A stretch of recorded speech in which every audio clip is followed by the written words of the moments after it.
never tell, never tell. Just trust that I'll keep it locked in a cell. Never revealing no secrets you're keeping. These promises strong as a spell. I'll never tell. Yeah, I like you, that's for sure.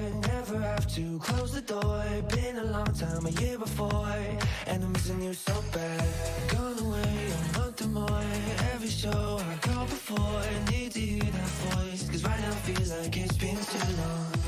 I could never let you go on thinking about those secrets true. And I would never bet the world that I would find anyone like you. I'll never tell, never tell. Just trust that I'll keep it locked in a cell. Never revealing no secrets you're keeping. These promises strong as a spell. I'll never tell. Oh, it's true. Oh, it's true. It's true. Oh, it's true. Oh, it's true. Oh, it's true. Oh, it's true. It's true. Oh, it's true. Oh, it's true. You're an angel, that's for sure. With some devil, hear you roar. But I like it, we on the floor. In my ear, be whispering. Used to have fun, now I'm bored. Do I miss you? Yes, of course. Think about that time when we stayed up all night talking. I could never let you go on thinking about those secrets true. And I would never bet the world that I would find anyone like you. I'll never tell, never tell. Just trust that I'll keep it locked in a cell. Never revealing no secrets you're keeping. These promises strong as a spell. I'll never tell. Oh, it's true. Oh, it's true. It's true. Oh, it's true. Oh, it's true. Oh, it's true. Oh, it's true. It's true. Oh, it's true. Oh, it's true.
Uh, All right, there we are. I think we got it.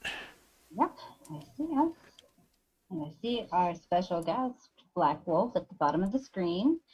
So, welcome and happy Sunday evening, everybody. I'm going to be most likely manning the chat today while these two gentlemen, Black Wolf and Mr. Christopher Hunter, the IP Hunter, talk a little bit about, or a lot of bit about, election integrity, voter confidence, uh, the different, mandates and laws, or mandates versus laws, if you will, um, and some of the projects that Black Wolf has been putting into motion, that other states have also been kind of following along with in a pattern, which is a great thing, and trying to not necessarily recreate the wheel, but make sure that the wheel is more secure and more fortified so that things don't happen again. We don't want any repeater years of voting. We want to make sure things are secure for the 2022 election and the 2024 election. Does that about sound right, guys? Yep. Can you check the audio and Twitch and YouTube? If anybody's in there? Um, if anybody's in there, yeah. Yeah. I mean, it says we've got 4 people watching. Cool. Only 3 of us, so math would tell me there's 1 person extra watching, unless it's us. So I think it's going to take a second for the watching now with 4 viewers on Twitch as well. So let's see here. I'm going Maybe to. I was on. I don't know. I'm not going to mess too much with my computer on that side. But so, Black Wolf, does that sound like the gist of the conversation? Yeah, guys, thanks for having me on. It's nice to have an opportunity to get the message out there, what we're working on with Florida First Audits and some of the other things, other projects that are going on here in Florida regarding election integrity and pretty much whatever else you guys want to talk about. Just let me know if you got any questions, and I can go into my little prefab speech here to let you know who I am whenever you want. Cool. All right, sounds good to me. Well, actually, I think that it would be of benefit for people to know kind of some of your roots and why you may feel particularly strongly about why there needs to be integrity and confidence within the voting systems. Election integrity, but also for voters to have the confidence.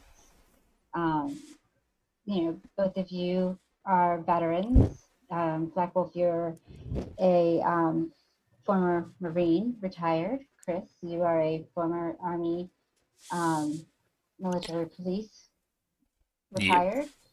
And I know you held other rank, but I can't remember it off the top of my head. So I feel like these votes really do determine, when you're in the service, who ultimately you are going to be listening to and have to respect and all of those things. So um, I did want to mention your service, and I thank you both for your service.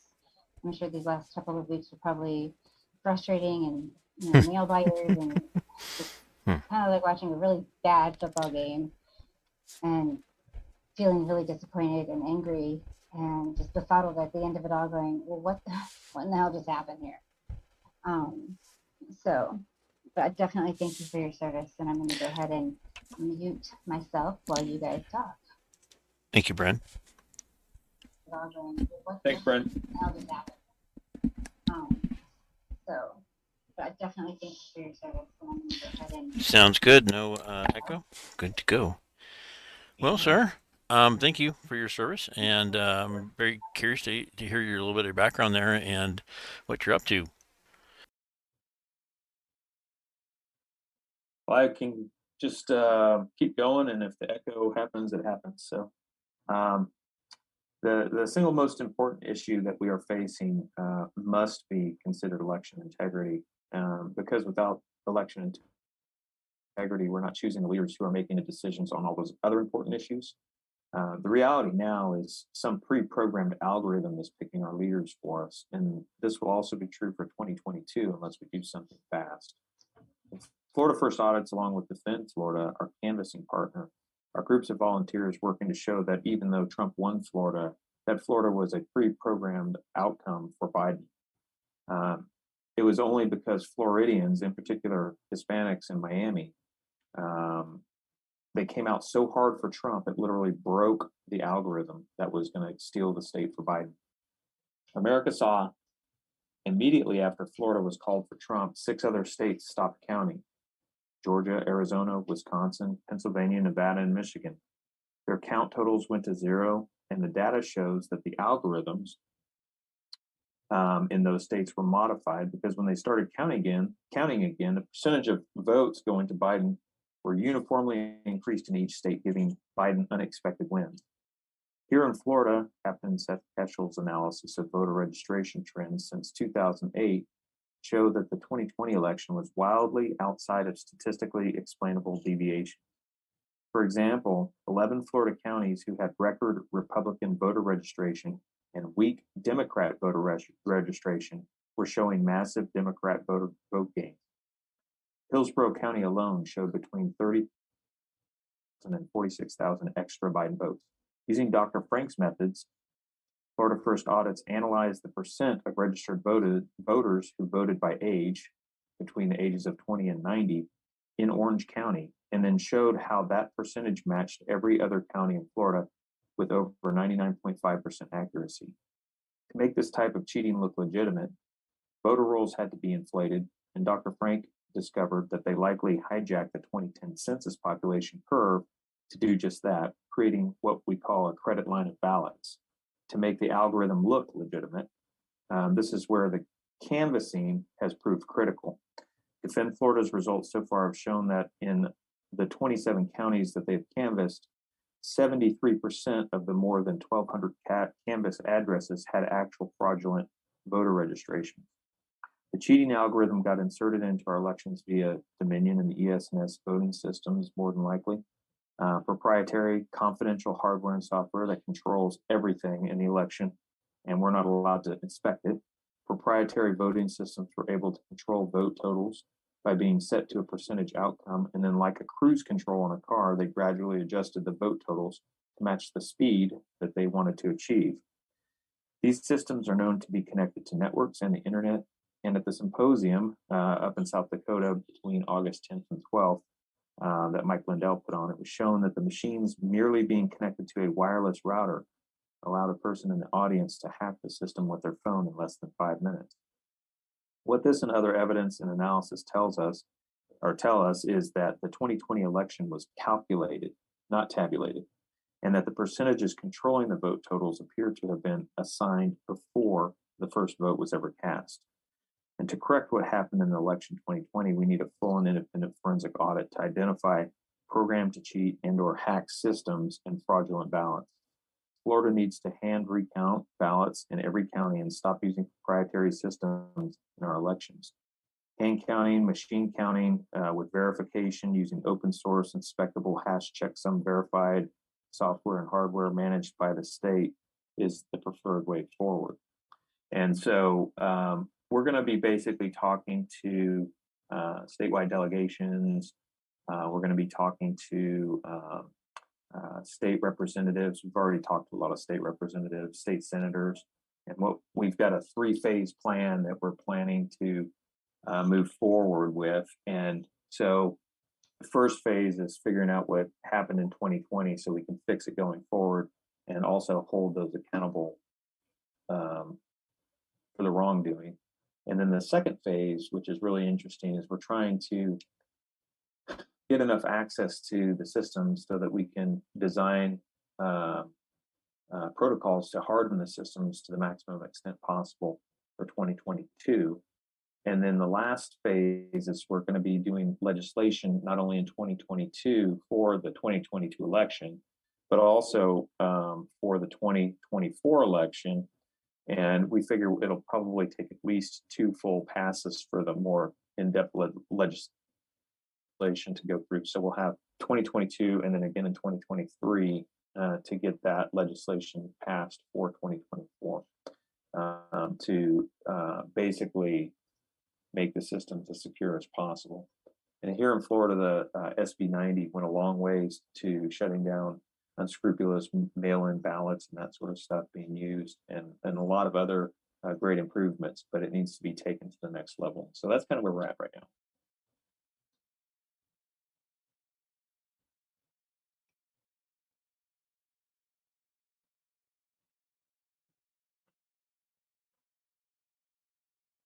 Per se regarding this from the groups that we're associated with. However, there have been individual cases that have been litigated that are in the process right now to get access to certain information, and that again is stuff we're knowledgeable about, but we aren't involved directly into that. Florida First Audits hasn't initiated any litigation, and I'm not sure that Defend Florida has initiated any litigation either. But the process we're in right now is we're in the coalition building phase. We have Representative Anthony Sabatini out of Lake County, who is pushing a lot of great bills that we want to build coalitions around, and as the hopefully bill gets through committee and we have an opportunity to get some modifications into it so we can really turn it into something that would be a good bill, really solid bill for Florida with all the asks that we need, then we need a bunch of representatives and at least a handful of senators in order to march that and marshal that through the system for us. So that's kind of where we're at right now.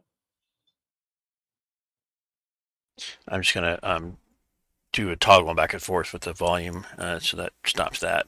Now that's about what I thought was happening there. Not that you guys were really doing any litigation part. I just wondered if there was any attached to it at all. I was going over earlier with Bren a game plan for revamping the election system. I know that 2019 Congress passed a bunch of legislation that they ignored in 2020, but some of the things I thought that needed to happen would be, first of all, chain of custody.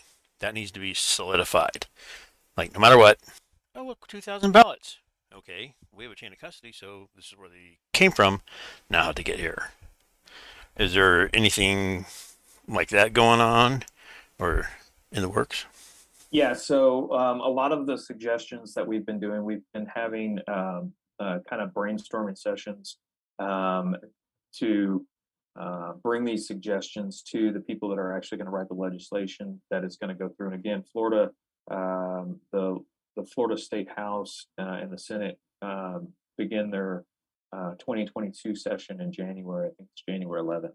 And so right now they're doing pre-conference work. So basically all the bills that are being submitted are basically being run through the committees in order to basically pick out the ones that they think will have a chance of getting through and that sort of thing. So we're working with the representatives and senators as we can get them to basically get behind the process. Okay, we want to awaken them to the reality that there actually was significant cheating in Florida. Florida was one of the key reasons, because Florida didn't go for Biden, it was called for Trump, that the entire rest of the country saw all those states stop counting and flip to Biden, okay, because Florida did not go to Biden. And so we basically broke their algorithm, and I think some other states did a similar thing. I think Texas was similar.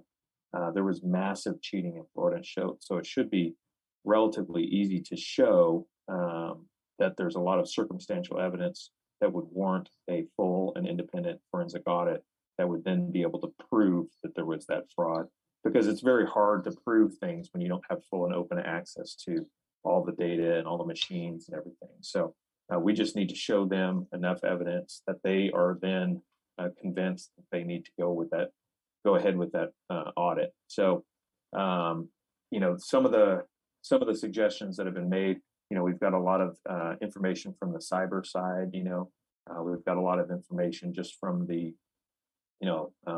people anecdotally saying, okay, well, this is an issue. We need to insert physical security. We need to insert accountability between the actual election and the vendors. Okay, so the vendors don't have control over the actual election. The vendors are just providing a service, if at all. Preferably, they wouldn't even be involved in it. It would be run by the state. But as the system is now, and for 2022, we're pretty much going to be stuck with some form of vendor participation. Okay, but we want to insert accountability between the vendors being able to affect the election results directly. Okay, so how do we do that? Well, we got to get a hold of the machines and have our cyber guys go through them and get penetration testing internally and externally on them. We got to control once the penetration testing is done, the scripts are prepared, and then the systems are evaluated and verified that they're not tampered with. And then, like you said, physical security, we've got to lock those things away. Nobody can touch them. Evidence tape and physical guards, and cameras, Faraday cages, so no electronic signals can be going in, no power cables, no Ethernet cables, no nothing going in and out that could possibly modify the machines, sealing up USB ports with glue and whatever else. We also need some real-time transparency, as the machines are actually processing the ballots and the precincts are reporting. We need to be seeing that data coming out so people that are interested can look and watch as it's coming out. And so if all of a sudden, the 100,000 votes drops to 50,000 votes, we know something just happened, right? And so we need to be able to go back in real time with timestamp data, be able to look at that. We don't have that capability right now. We'd like audit capability on the machines, where the machines can actually verify valid ballots as they're going through the machines, to prevent copies or machine marked or fake mail-in ballots that don't have any fold crease in the middle of them or whatever it is. And so there's actually software being developed out there. There's different people that have been putting forth programs for that we're looking at. And then we've got the legislative process to try to get all of this. It's like the people with the purse strings and the power need to be convinced that this is a good thing, because there's not really any mechanisms in Florida for us to necessarily be able to force the Secretary of State or the supervisors of elections to do any of this. We basically have to say, legislature, you need to tell these people what to do because you're really our voice and you hold the purse strings for doing any of this stuff. Does that help?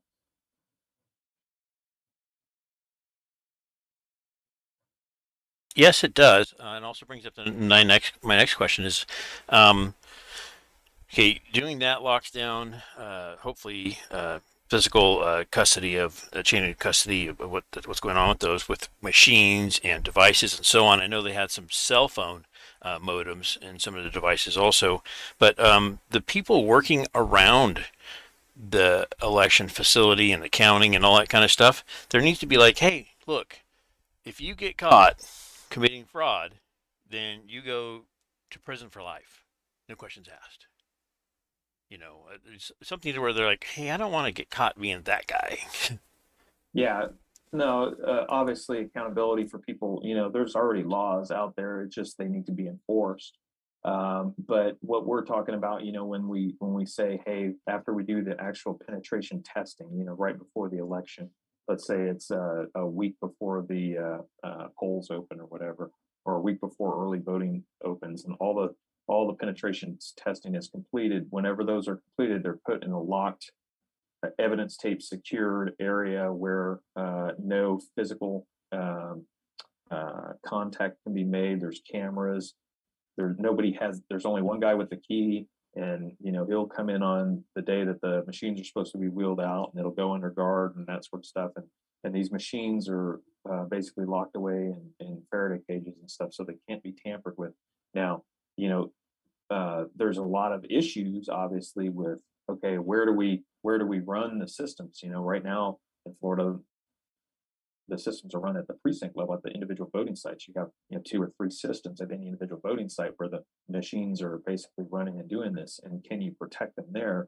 And that's one of our challenges. We were looking at, okay, well, how do we take a proprietary system that is built like this, and how do we protect it from being able to, people being able to connect, like you said, with the cellular modem built right into the thing, or some Wi-Fi connectivity or that sort of thing.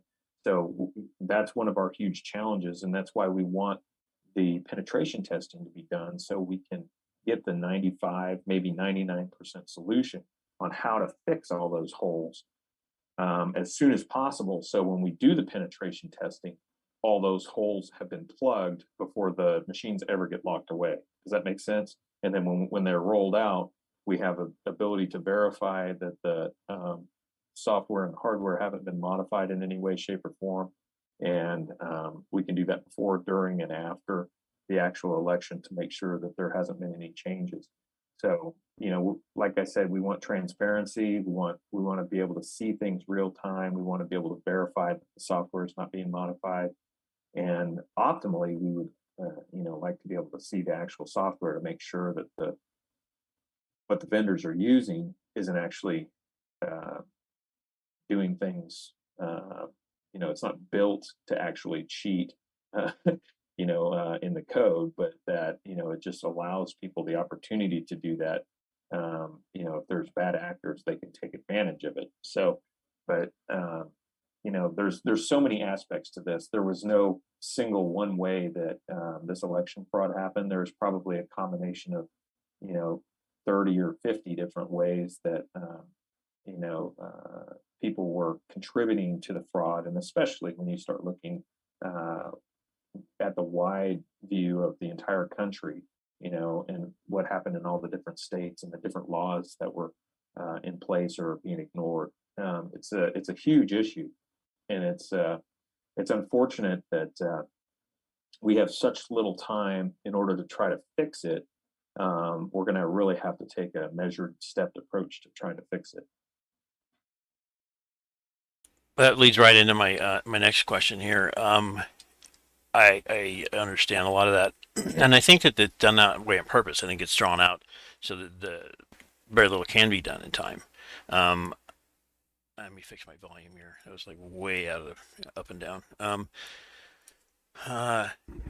One of the things that I did notice, and I'm not sure if you're aware of this or the states have talked to you about it, but in order for Dominion or Whiz Bang or Ding Dong, whoever it is doing the voting machines to change, alter, or correct something, and the machines to the hardware, software, or whatever, they have to submit the complete paperwork to the state, and the state has to verify it and authorize it, and then they're allowed to go do it, and then they have to test it.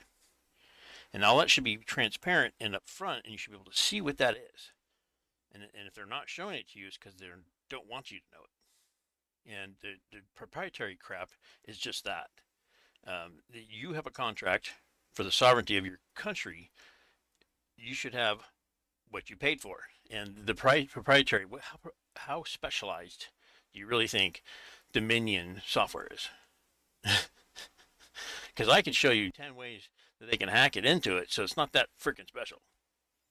Right, and it really depends on who's designing the test to verify it as well. If the company that has been hired to verify the software and the hardware and that sort of stuff does their test, but their test is designed to always pass no matter what set of conditions are set. It's not designed to actually dig out the issues that may be exploited. Then it's a worthless certification. And just so you know, Florida is a voluntary compliance. There's no mandate in Florida to follow HAVA, which is the EAC certification. So they have their own set of certification laws, and I can't remember off the top of my head what the statutes are, but the Secretary of State follows their rules. And basically what they do is they certify several systems that the state says these are okay to use, and then the supervisors of elections actually go and purchase those for their individual counties, and so they bring those systems back. They own those systems at the supervisor of elections level, and then they put them to work. And so it's a little different system in every state. Obviously, Florida, it's pretty much a little bit of a different system in every county. But overall, SB 90, which was the 2020 post-election hey, let's fix this mess election bill, went through, did a really good job of fixing a lot of the loopholes that were being exploited. But everybody here knows what happened. When you talk to people, they're mad, and they're really excited to hear that people are working on election integrity. And Florida First Audits and Defend Florida have been trying to support all these local groups. There's a lot of movement going on in different local groups. But when you go talk to people, they're ready to pop. They're red in the face and mad. And you tell them, hey, we're working on election integrity. We need canvassers to go out and find these fraudulent voting addresses and report them via affidavit, so we can get them removed, and we can show that they failed to do their job, at the Secretary of State level, at the Supervisor of Elections level. And people just you don't even have to say anymore. They're already over there signing their names up, and they're ready to go because they're that motivated. I really am inspired by the level of wanting to save their country that these people are aspiring to. And these aren't wealthy donors. These are your average people, but they are wide awake to what's been going on, and they know there was something not right in Florida in the 2020 election. That's for doggone sure. I'll tell you what. I run into people all the time, and they feel beat. Like to diminish. They're like, we don't have a say. We don't have any way to have a recourse whatsoever. And then if you get on social media and they say something, they smash you into nothing, disenfranchise you, and they use these fictitious words like misinformation and disinformation that came from Stalin and communism. It's the NDAA from 2017 was passed right before Trump came in, and that was where the misinformation, disinformation got authorized to be implemented in all sorts of our different agencies and enforced. And that's why everybody's like, where did this come from? But that totally bypassed the First Amendment. It just went right around it. We didn't go for any 2/3 or 3/4 votes here and there that was supposed to happen. It just all got out the window. And then like, oh, it's because it's a private company. But like in California, the Constitution there, that's where I'm from, the communist state, section 1, Article 1, Section 1 and 2 state that you have freedom of speech.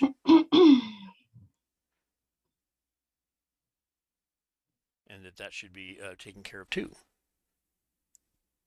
And is that a problem for the voting population out there in Florida, or?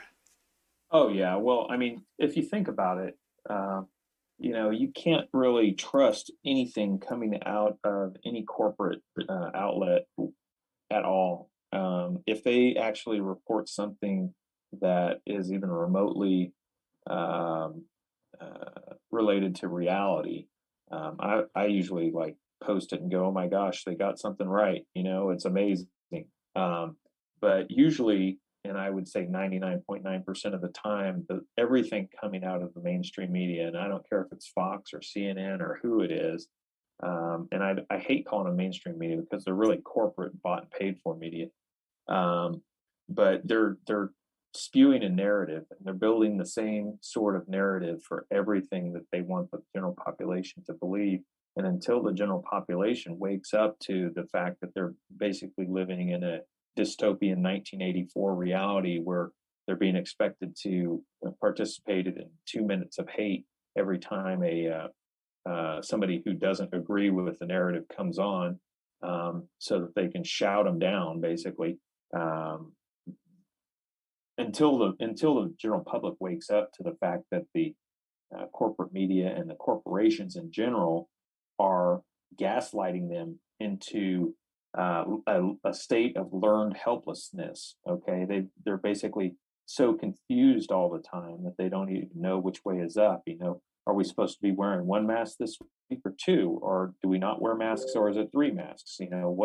What is the standard level of masks? Is the vaccine good? Is there treatments? It's like most people don't even know whether the vaccine, you know, experimental use authorization. The only way that they were actually able to get an use authorization on the vaccine was by preventing anybody else from showing that there was an actual treatment for whatever it is that's going around that they're calling COVID-19. So, that's why hydroxychloroquine and ivermectin and all these other things were so suppressed, is because if they didn't suppress them, they could never convince the government, the FDA, and the CDC and everybody, use authorization for what they're calling vaccines. They had to rewrite the definition for vaccine, because whatever this mRNA stuff is not a vaccine. It's a genetic engineering tool of some form. So it's a lot of gaslighting and learned helplessness, and it's just a lot of propaganda. And like you said, it was legalized under Obama, and so people have to be willing. They have to have ears to hear and eyes to see before they could see it. You can't force them. You can't tell them something and have them believe it. They have to wake up to the reality themselves, and it's just waiting for a critical mass of people to wake up. And election integrity is one of the things that kind of wake people up, because they look at the election, and even Democrats are looking at the election going, that doesn't look right. I'm happy with the outcome. They're like, well, I'm happy my guy won because I didn't like Trump or whatever, but there's something wrong there. Even they realize that. And now, everybody's doing what Lionel on Lionel Media says. He's like, it's the Jack Reacher moment. It's like you can turn to him and say, you asked for this. Remember that.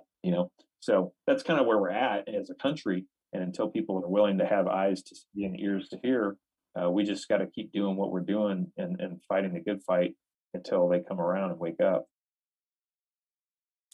Definitely. It's play stupid games, win stupid prizes. That's for sure. Bren, do you have anything right now? You kind of did a.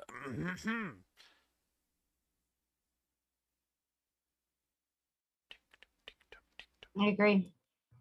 I agree. I have a ton of different directions that I could take this, but I don't know how much time you have, and Well, no, no, well, and I didn't know that that was able to be heard because I thought it was muted, but it sounds like the echo might be gone. Nope. Still there. It's mine. It's mine. Why is it mine? I'm not hearing an echo, Bren, so it may just be an echo that you're hearing the delay from your own transmission. So yeah, she should be good. I muted my microphone, so Can't win. I don't know.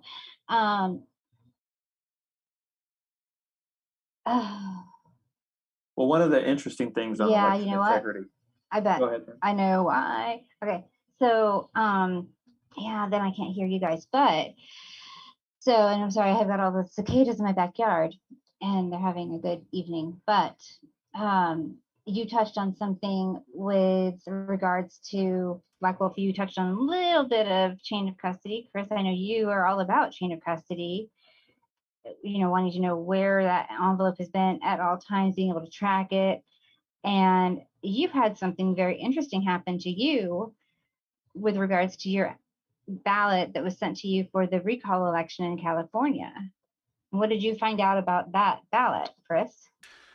some of the interesting stuff that I got off it is I scanned the QR codes on them and ran the numbers through Googly, and they came up to a tracking number for Canada parcels. And so I haven't been able to track down yet if like a company that is in Canada or Toronto, for instance, did the ballots for California as a contractor and then shipped them out to us. That'd be kind of weird, Why wouldn't it be an American one? And maybe it's not the case, but it looks like it, and that's what it came up as. So that's the weird thing. And then there was the holes punched through the envelopes for the mail-in ballots, because God forbid people walk in. And if you are doing the yes on recall Gavin Newsom, then you can see through the hole that that's the case. And so if that's the case, and you don't have to do anything else but see that hole that that's a yes, you could take that envelope and go whing, and throw it away. Yep. So that was one of the problems that we've identified so far, among other things. Yeah, among other things like campaign interference, where Larry Elder's ex suddenly appears out of nowhere with this, story. And, God bless her if it's true. I want to believe all survivors of domestic violence, but having worked in various attorneys' offices, it's like I've heard it all at this point. So I'm a little bit more skeptical than I used to be. But, really 3 weeks, 4 weeks before the actual election, a domestic violence story is going to come out, and Timing. large contributions going to be made into Gavin Newsom's campaign fund. Something's adding up, but it doesn't smell right. Well, how about this, Black Wolf? How far into the evening did California go before they announced the winner of the election? From the November 2020, I don't think they even made it into the evening. I thought California was called because they just assume it's a blue state. I used to live in California, and I think there's a way more Republicans in California than the numbers would be, than the numbers would indicate based on the elections. I mean, California was a red state for a long time, Right. and all of a sudden it just swung hard blue, and I'm like, this does not make any sense at all. So I think honestly, the California election was probably one of the most. And, there's several states out there that I think are very solid Republican states, but they've been manipulated for so long that people have just kind of started accepting it. They've been gaslit into the belief that, well, California is just overrun by leftists in Sacramento, San Francisco, and Los Angeles, and then that's how it's going to be. But I don't think that's really the case on the ground. Yeah, I want to say, at least in our time zone, Black Wolf, I remember watching it, and because there was a big watch party for it, and they called Florida first, and like as the time zones were closing down the polls, it was 8:01. They closed the polls, and it was like 8:01, and then they called it for California, so 8:01 Pacific Standard Time. I'm like, they could not have. There's no way. Like, the polls just closed a minute ago. How do they know who won? Just alone, LA County takes an hour to get all the information from the polling stations to the clerk's office there to go through it all. So there's no way in 8 minutes they could have said, "Bing, hey, winner, winner, chicken dinner," just by their own metrics. Well, and that's something that Tori has talked about. I know Brent has followed Tori, and I think Chris, you have too. But she was talking ahead of time about the AP and the news agencies actually calling the election. What the election results were way before. This is months before the actual 2020 election, and that they were actually going to be the ones that were, quote unquote, driving the results and calling the election results. And that's why it took them so long to figure out Florida's, because they were holding on, and then they couldn't hold on anymore. The algorithm was just not making it. The cruise control was not going to get that little 4-cylinder car up the hill at 65 miles an hour. And it broke, and Trump broke through and had a significant win. But their algorithm flipped so many votes in Florida to Biden, or projected into reality via percentages so many votes for Biden, that it took a huge groundswell of support for Trump to actually break that algorithm. And they wanted to win Florida. I've talked with Lisa Smith, and she's one of the math wizards that's been on the TV, and it was at the symposium and that sort of stuff. And her thing is Florida was the key. They wanted to demoralize Floridians by switching the state to Biden, because it's now Trump's home state, and they wanted to basically break Florida because they wanted to show DeSantis weak. They really wanted to, Florida was the crown jewel for them, and when they lost Florida, they had to go into an emergency overdrive, and that's why you saw all these other states stop counting. And the strong leads for Donald Trump going into the evening, late evening of November 3rd and on into November 4th, all of a sudden just disappeared overnight because they had to go into emergency damage control mode. And you can see by the numbers of votes, a sitting president that gets 12 million more votes than he did the first time, and he still loses. That's unheard of. It's unheard. It's inconceivable, to quote The Princess Bride.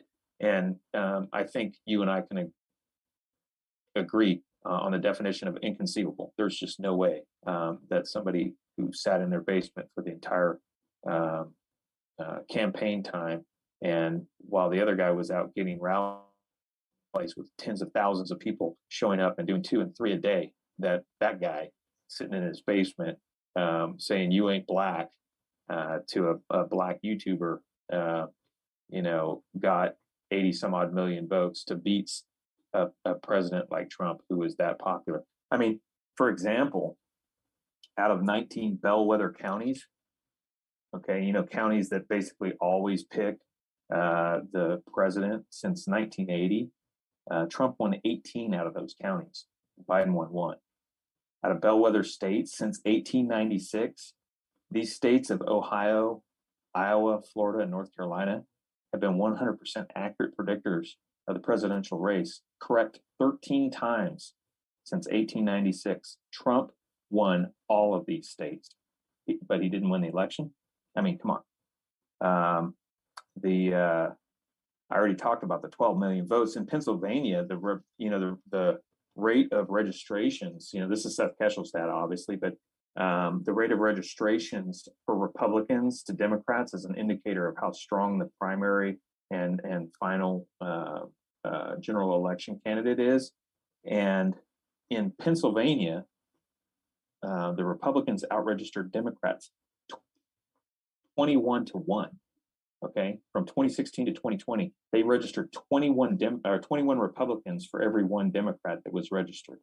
And then all of a sudden, somehow Joe Biden managed to win Pennsylvania. It's just unbelievable. So, there's a lot of trends like that, like when a popular president wins re-election, then or wins an election, then he usually carries a lot of congressional seats with him, right?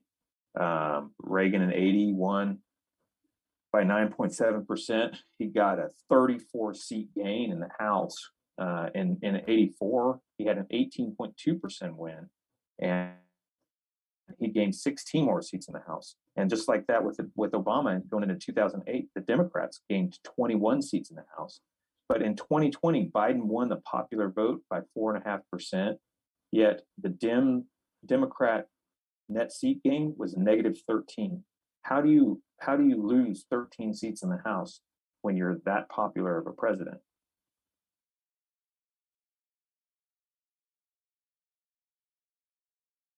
It's statistically impossible. If you looked at California and their voting population, out of the 58 counties, 50 of them were 65% or more of the voting population voted. Magic. I honestly, I don't. Right, it really is. I mean, and that was shocking. Right, and then there would be like it was like 20 of the counties were 80% or more. It's like, how? Or how about this? How do you get that many ballots? What's going on with the state controller? We're like, hey, we're going to print, like in 2016, every single one of the precincts was over 100%. How do you have that many ballots? 100% of the population that is authorized or of age to vote, not registered, of age to vote, voted. That was never addressed in California or any other states that I know of. That's just crazy insane. And that was brought to us by Judicial Watch. Thank you.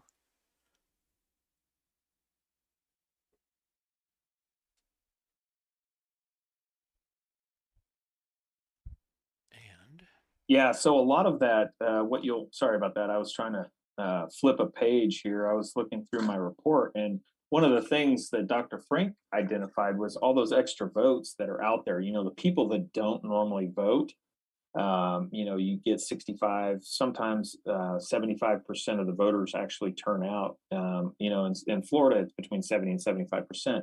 But that extra 20 to 30% of the voters that don't turn out, those votes literally get turned into what we call a credit line of ballots, right? So when they run their algorithm and get the percentage, they go, okay, well, we've got 5 million ballots in here, but for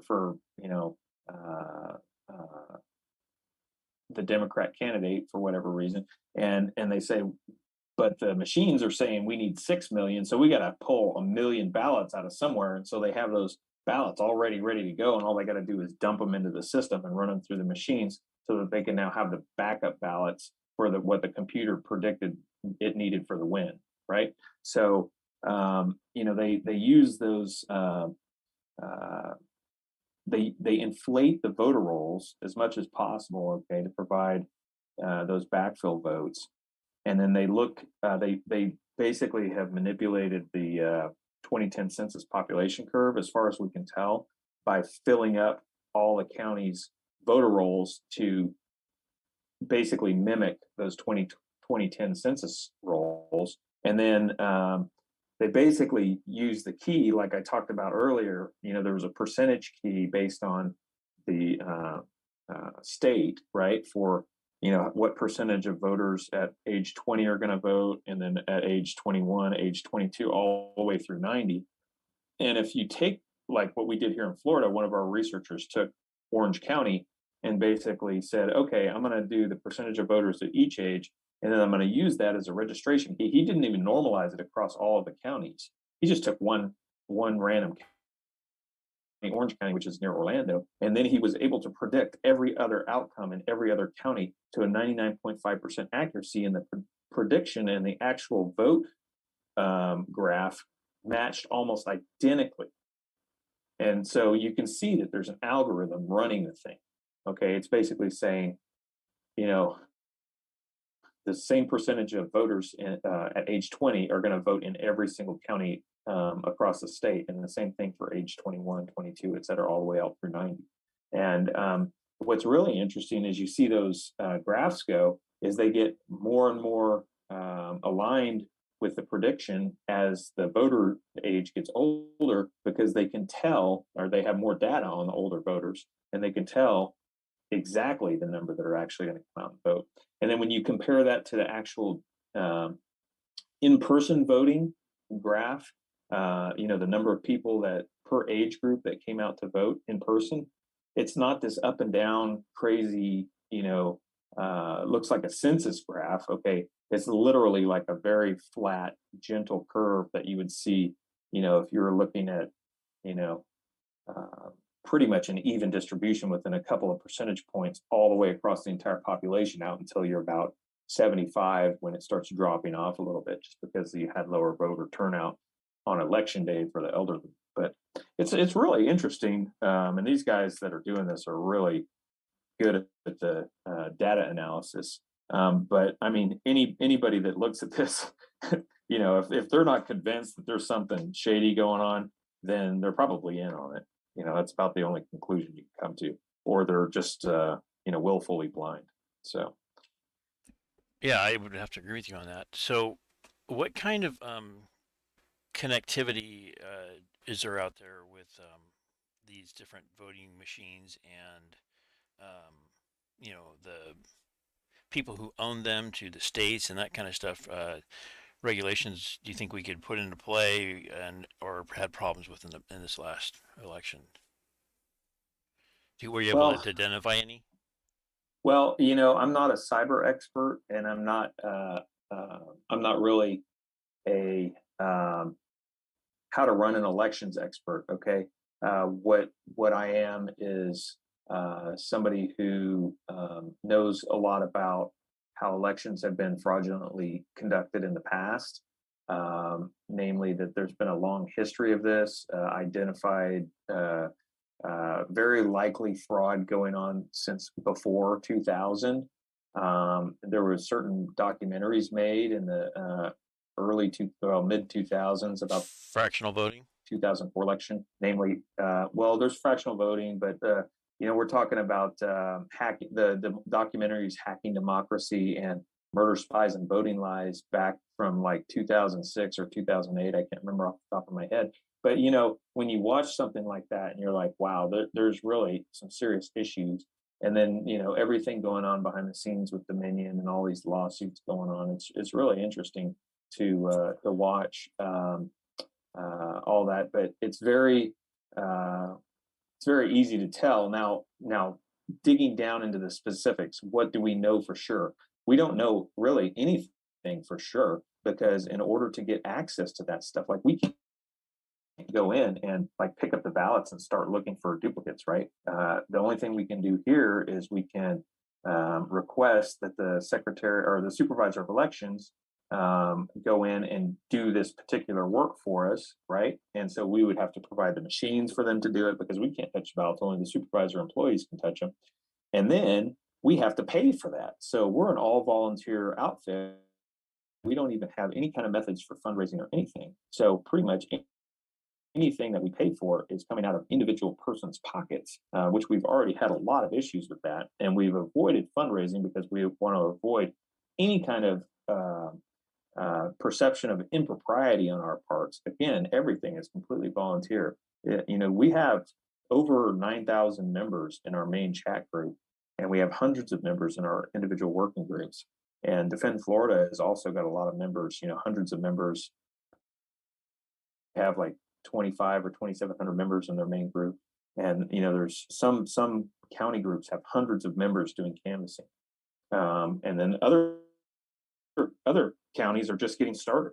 But where we're at is we need actual cyber experts to be allowed to look at these things, to do these penetration tests, to find out how the cheating happened, to harden the systems and that sort of stuff. And that's why the legislation and the coalition with the legislators is so important. That's our first step to get the political willpower behind this movement that we need in order to get all that stuff done. It's kind of weird you mentioned that. I am retired military police, and I decided to teach myself how to network and do all that kind of stuff. And I used to help my mother-in-law put together networks and doctor's offices and stuff like that. And I got a hold of a couple tools like Montego and run analytics and stuff.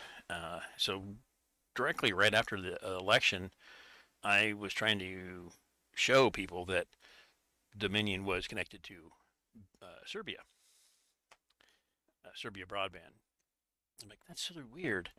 Well, it turns out that's where they do all their software in Serbia. And so that's why that was happening there. Understandable, but still, what's the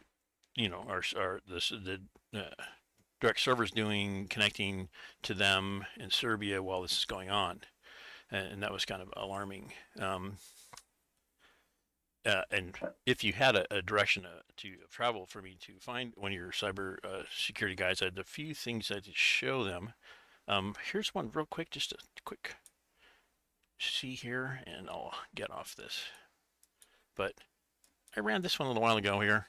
This should be on your screen. This is Adam Schiff's personal, not government, website that is directly connected in no other terms to lavote.net, which is their own LA County voting systems. That does not look good. So that's the kind of stuff that's going on out there, and that's the kind of stuff that worries me. Yeah, and I mean, Adam Schiff's a very interesting character, and I think a lot of people have his number.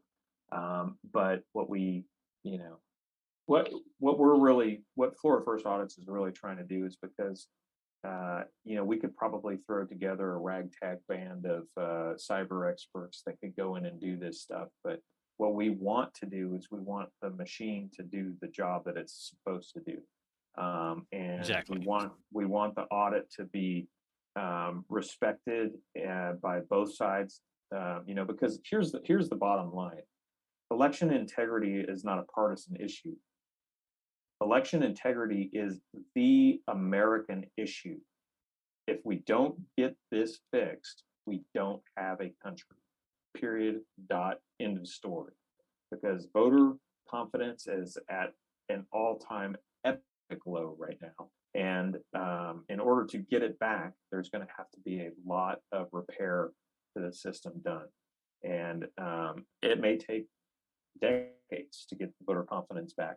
But we need to make strides now to correct the things that we can correct and hold accountable the people that need to be held accountable.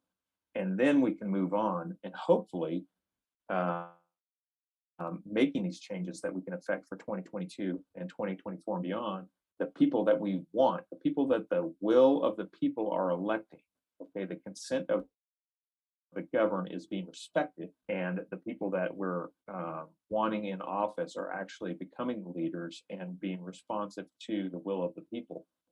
Right now, we have a very unresponsive totalitarian dictatorship at the local, right down to the municipal and the school board level, at the state level and at the federal level. It is completely disconnected from reality and disconnected from what people want their government to be. And if you read the Declaration of Independence, I would charge everybody probably need to go back and reread that and understand it, because we are probably in a worse situation now than the colonists were back when they wrote that bill.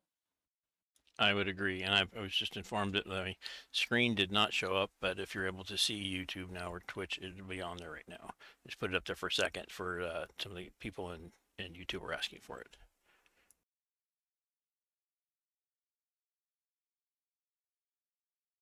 Well, that is a lot of stuff there. Yeah, I was asked why is it important to do the audits now after everything's said and done, and it's for the same reasons we talked about tonight. I think that it's because we need to see what went wrong, where it went wrong, whether it was like dead people voted, people out of state voted, things were filled out, they found a bunch of ballots on the side of the road. So, everything counts, literally. And that's why we need to look at everything and do an audit forensically, because we need to know where our holes are and where we're secure. And until we do that, it's going to be a sieve. And I really appreciate the fact that you guys are doing that. It's very admirable. I appreciate it. Yeah, awesome. We've been working really hard for months. There's some of these other groups have been working really hard for 8 months or more, and so there's a lot of dedicated volunteers. If you want to get involved, we're on Telegram. You can go to Florida First Audits on Telegram, or defendflorida.org, Defend Florida on Telegram as well. And anybody that's in Florida that wants to join, we're affiliated with the America First Audit groups, and there's a group in every single state in the country. So you can get plugged into whatever group you're, for your state. And I just encourage people to get out and go to local community meetings, go to local political meetings, the Republican clubs of the different areas around, and just talk to people about these issues. If you need materials, contact us at Florida First Audits, especially obviously if you're in Florida. Go to Seth Keshel's page, go to the Professor's Record has a bunch of videos at theprofessorsrecord.com. He has multiple videos that he's done up there that explain a lot of the no kidding analysis.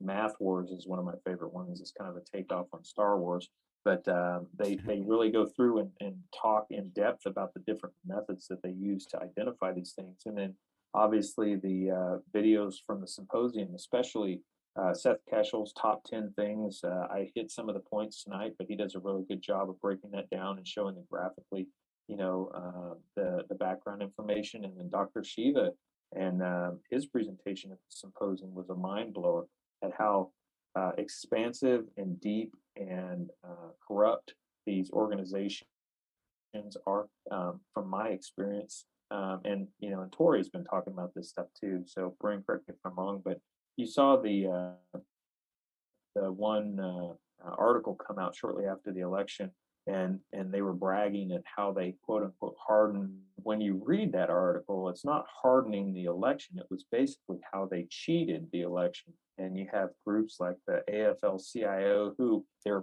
president Thank you. just mysteriously died recently. What?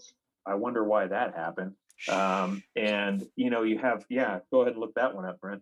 And so you've got all these really, interesting. I can't remember who put that article out, but it was a really big deal right after the election, because if you had been watching the buildup before it and all the chats that were happening from the left, and how what they were planning, it basically just wrapped everything up in a nutshell and said, we did all that stuff. We basically broke all of these laws, did all this conspiracy stuff in order to quote unquote harden the elections. But it wasn't hardening the elections; it was basically um, stealing the elections. So That's so weird. Did you know that we use the AFL-CIO to throw elections in all sorts of other countries? The CIA works with them directly. Isn't that weird? yeah, I mean, it's the same thing as like USAID or whatever. It's just another Right. giant mafia-like organization, basically. And isn't the teachers union part of the AFL-CIO? If I remember correctly, these are the same people that are pushing, Bing, bing, bing, bing, critical bing. race theory and that sort of stuff. And now we've got cities that are basically mandating that their fire police and EMTs get vaccinated. And it's like, they're not giving them the option to get vaccinated. These are the same people that have been on the front lines of dealing with COVID-19 for 18 months now. And if they're going to get sick and die, they would have done it long ago. There's really no benefit, and actually there's a huge detriment from taking a vaccine, especially if you've already been exposed and have antibodies for COVID-19 or whatever it is that's causing what they're calling COVID-19. So um, I don't even like to play into their um, definition, right? Because they've changed the world so much. The paradigm that we were all used to, they've changed it so much by redefining words like racist or vaccine or these, just everything that they have, the corporate media has done to basically get to this learned helplessness. It's like we don't even use words. The words don't even have the same meaning as they're supposed to have anymore. And so people just get frustrated and they don't know what to do. And we're trying to fix that, but we got to fix the elections to do it. So, Exactly. And, you know, one of the words I actually had to stop and ask, wait, when did the meaning of this get changed? Was woke. Because last year it meant that you had been awakened to the truth and you were woke. This year it means something completely different. And I'm like, whoa, when did that definition get changed? Because like when Tori goes through and she goes to find a definition, she's like, wait a second, that didn't mean that a year ago. And Karen she did goes, it. yep, Karen in the yoga pants did it. Come on now. yeah, Um, and they're constantly changing the definitions. And so we're constantly having to redefine new words for our use, because yep. what woke used to mean, people say now they're awake, so it's like next, 6 months from now, we'll be talking about all the leftists who are quote unquote awake, and we'll be, they'll have changed the definitions again. If you know, one of the things that I've said all along is the corporate media narrative is the left's center of gravity. If you took away the corporate media and the big tech companies' ability to push propaganda, then they would not have any ability at all to affect change in this country. Everything comes down to their ability to affect people's minds through television and radio and whatever else media on the internet. Um, it's literally why the Amish don't have a COVID-19 problem, is because they don't watch television, right? Huh, So I hadn't even thought about that. That's a good point. And they have God. Well, we have God too, but they live a very different lifestyle. They live off of their land. They eat what they grow. they're outside and they're working and building and they walk everywhere or have horse and buggy, but they don't have television or social media or really electronics. So, but hang on real quick, and I'll knit you a baby Jesus sweater, okay? Sorry, I had to throw that in there because that got really serious for a second. All right, so I guess final thoughts, because I don't know how long this has gone on. My stuff is reloaded a bunch, but final thoughts about, I think, what's a good final thought question or prediction? 1 hour and 17 minutes. Wow. Okay. So, do you have any predictions for 2022 or end in sight COVID or anything like that? Let me just say, Brent, I don't like to make predictions, but I do know that the same sort of programming that the left used for Biden, the same sort of gaslighting that they were using about with polls and that sort of stuff, saying, "Oh, this person's ahead of the Republican governor by this many points in this poll," and basically they're programming everybody to be able to accept a stolen election again. That sort of programming is taking place right now. It's been taking place for months. Okay. And so we can see that. But I think the bottom line for us is, we have to basically come to the realization that the that Florida can no longer trust our elections to vendors and their proprietary systems, and that only a full and independent forensic audit can actually prove the fraud. And we need that coalition of willing legislators here in Florida to get behind that and carry the water for us on the Hill. And people out there need to realize that, like I said earlier, election integrity is not a partisan issue. There's tons of instances out there over the past decade where the left was calling out these very same issues, and it was falling on deaf ears because there was never such a huge, blatant example of election fraud as we had in 2020. And so, should we have probably done a full and independent forensic audit of 2016? Yes. And 2012 and 2014 and 2010 and 2008 and 2006, all the way back, I would say, somewhere in the mid 90s, we could probably stop and say, I think we've probably rounded them all up by now. But yeah, we should have done that. So it's not a partisan issue, but we need to know that our elections are actually representative of the will of the people. And until we do that, that is the only issue that really matters in the United States of America. Okay. I guess part B to my question, I mentioned it at the very beginning, was mandates versus laws or orders. I know you and I share the same opinion on this, but it's always nice to hear it vocalized from someone else who has studied the law, knows a little bit about it, a lot more than I do about it. But for people that will watch the show later or who are listening now, a lot of people are up in arms and fighting the school districts about putting masks on their kids. The governor in Florida issued an executive order that passed through session and legislature, if I'm not mistaken, and it created the House Bill 241. And now the school districts are coming out with these emergency, what are they, policies or mandates? Yeah, so the emergency policies basically is what we have here in Hillsborough County, which is near Tampa or surrounds Tampa. And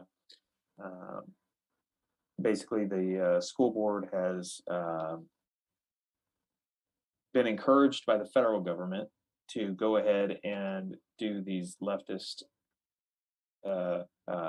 inspired mandates, forcing children to wear masks for 8 hours a day and all this stuff, and taking away parents' rights, which you talked about under HB 241, which Governor DeSantis signed, and is now Florida Statute 1014, Series .1 through .06, which is basically delineates exactly that Florida parents have the right to make the choices for their children, not the school board, and that if the school board or anybody else in government decides that they need to do that, they have to pass what is called strict scrutiny, which is the highest level of judicial scrutiny that the state action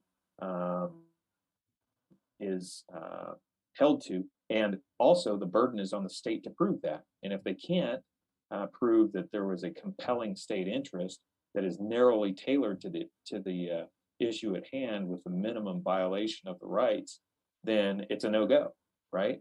But now these school boards and county supervisors and other people that are involved at the local, municipal, and county levels and that sort of stuff have been encouraged by the federal government that even though the state may take away their funding, that the federal government is somehow going to fund them to go ahead and do what they want to do anyways. And I know when Tori plays videos like that, she usually has a little picture of herself off to the side in order to not be full screen on whatever video it is. So it's more of a encapsulated thing for her. And the other thing too is there was something that Tori was reporting that this Dr. Jane Ruby was basically reporting this information as something that she discovered, but it was actually other people that had discovered this. And so there was something that she mentioned that was a little bit disingenuous about this whole episode. But I agree with you guys. This is very compelling information about the graphene oxide that look like graphene oxide structures. It's very soluble in liquid form. So, there's been reports that there's a lot of graphene oxide actually in the jabs and that sort of stuff. So it could very easily have a magnetic charge capability that is affecting the red blood cells, which is one of the reasons we've heard a lot of reports on blood clots. Blood clots in the brain and the heart and the extremities that have been formed in people who've been vaccinated. So it's very interesting, definitely.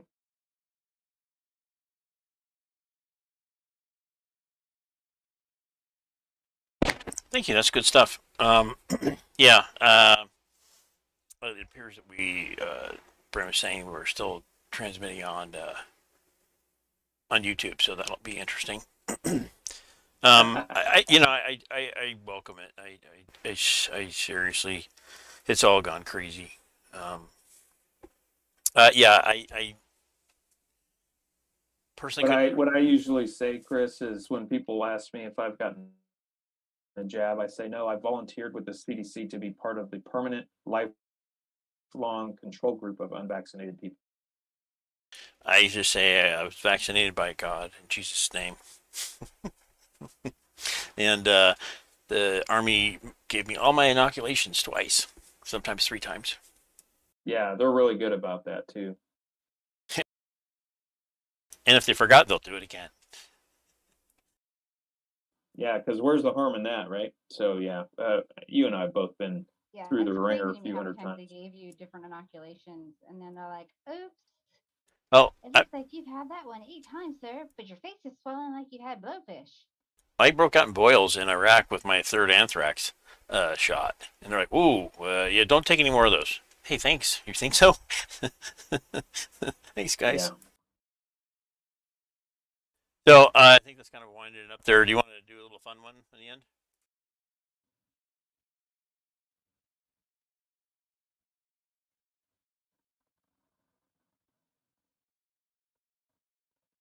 I can't hear anybody. Can you guys hear me okay? Brendan, do you want to do a little fun one in the end there? But you wind it down. It's just crazy. Oh. What? You got low.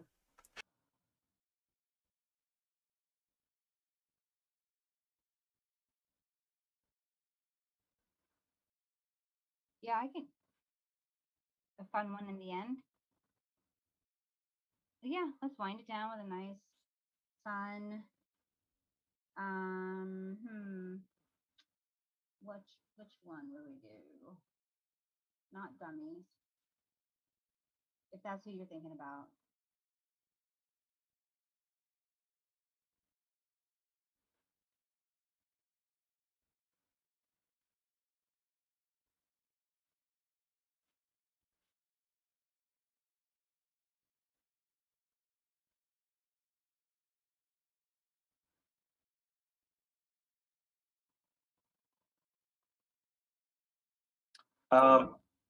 Go ahead. By the way, my company, we were war dogs. So. Oh, sorry. Can you guys hear me now? Yeah, I can hear you, bro. Okay. Yeah, I was asking. I said, were you thinking of? I said definitely not dummies. Is that what you were thinking about, Chris? It's about grabbing just that little fun one that Corbin did when I was showing him the bidet. But you know. Oh, I mean that's up to you. We don't have any steadfast rules about showing children on our videos, but sometimes the funniest stuff happens when you've got kids, and all of us here are parents, and um, mine never had the luxury of having one of these in their homes. So this actually is a very funny. All right, buddy. So mommy wants to save.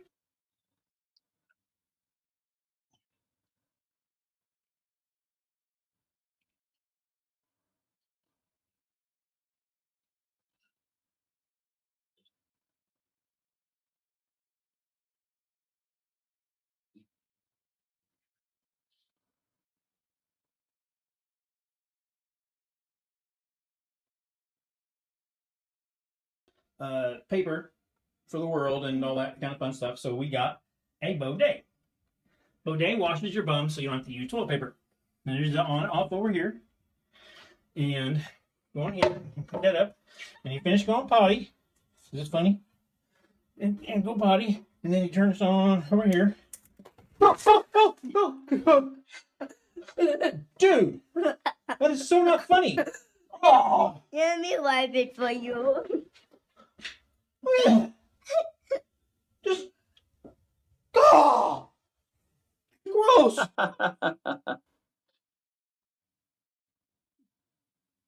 Yeah, he really convinced him that he should be using it. I don't think he ever has.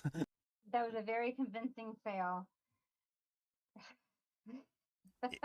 Yeah. I'm like, why do your kids have so many? Like, why do you have a bidet on every toilet?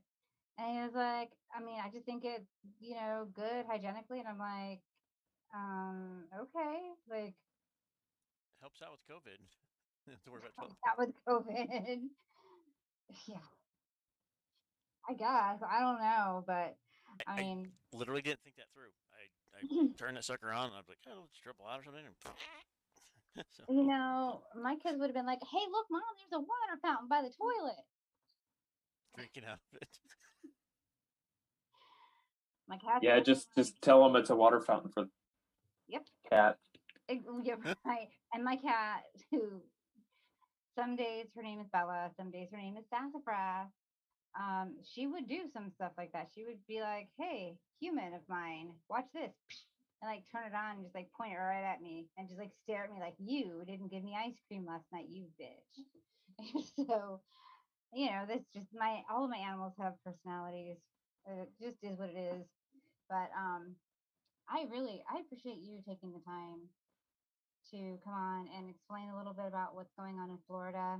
Um, it means a lot because Florida is really densely populated, more so than I really thought about until we got into this whole, county by county, election, audit, taking a look at it all, and then county by county, looking at the, HB 241 and that's standing, and then it's like, oh no, this judge in Leon County overturned it, but wait, no, there's more. We're gonna go fight it again, and it's just like, oh my god, there's so much going on in Florida. It's like California, but on the other side of the United States. Right. Yeah, with a whole lot more coastline, actually. So. Yeah. A lot But less. yeah, no, I appreciate you guys having me on and given me an opportunity to kind of unload on what's going on, because I think we're getting to the point where we need to start telling people, and if they can't do anything but keep us in their prayers, that's going to be a lot for us. We're definitely going to need some prayer warriors out there uh, helping us along, because we've got a lot of battles to fight. So.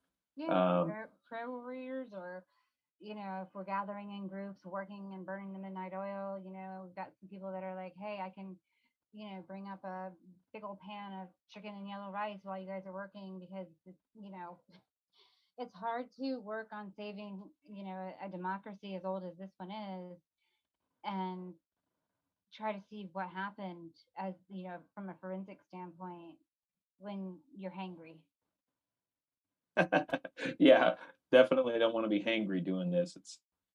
It's tough work, and it's a lot of herding cats. So volunteers don't always see eye to eye on things. So we gotta all be pulling on the rope in the same direction at the same time. And so hopefully those people that do listen to this, I know down the road, even if we've got to edit it down a little bit, so they'll be willing to watch it from the 2 hour standpoint, that they'll get the key points out of it, and it'll be worthwhile to kind of at least reassure them that, like you said, something is happening. We're moving down the road, and we're talking to people, and we're trying to get things accomplished. So Yeah, thank you guys.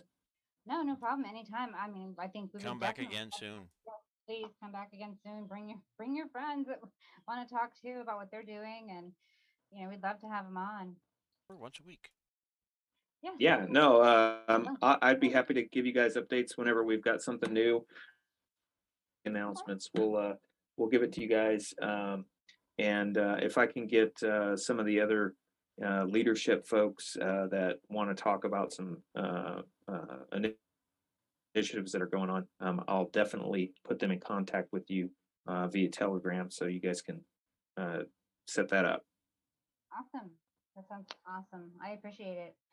Excellent. I'll try and shut everything down if we would hang on here. Yeah, not a problem. Thank you guys for tuning in tonight. We appreciate it. And I will work on making smaller clips of the different information. Okay. I think everything went as well as it could. Better than a punch in the gut. Thanks, everybody, and we'll see you.